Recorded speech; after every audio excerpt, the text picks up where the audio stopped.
వివాహంలో పురుషుడు స్త్రీ మెడలో మంగళసూత్రం కడుతూ మాంగళ్యం తంతునానేన మమ జీవన హేతున అంటాడు. నేను బ్రతికున్నానని గుర్తేమి అంటే ఈమె మెడలో ఉన్న మంగళసూత్రం అంటాడు. కళ్యాణ కార్యక్రమంలో భగవంతుడు అమ్మవారి మెడలో మంగళసూత్రం కడుతూ లోకరక్షణ హేతున అంటాడు. నేను ఈ లోకమును రక్షిస్తాను అని ప్రతిజ్ఞగా నీ మెడలో ఈ మంగళసూత్రాన్ని కడుతున్నాను అంటాడు. కాశీపట్టణం చాలా చాలా దివ్యమైనటువంటి పట్టణం. అసలు కాశ్ అంటేనే కాంతి, ప్రకాశం, ఎప్పుడూ వెలుగు తరగనటువంటి ప్రదేశం, మనిషికి మోక్షాన్ని కటాక్షించేటటువంటి ప్రదేశం. కాశీపట్టణంలో కాశీ విశ్వనాథుడు, విశాలాక్షి వారిద్దరి యొక్క కళ్యాణ కార్యక్రమం.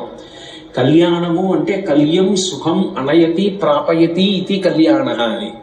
మనం సంతోషంగా ఉండడానికి అవకాశం కలగకుండా ఏ పాపం ప్రతిబంధకంగా వచ్చి మనం బాధపడడానికి కారణమవుతోందో ఆ పాపాన్ని తొలగించడానికి వీలైనది కళ్యాణం.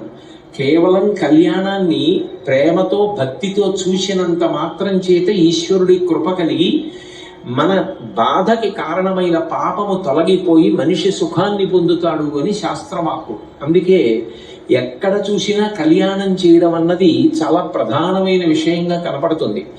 కళ్యాణం ఎప్పుడు చెప్పినా స్త్రీ వైపు నుంచి చెప్తారు.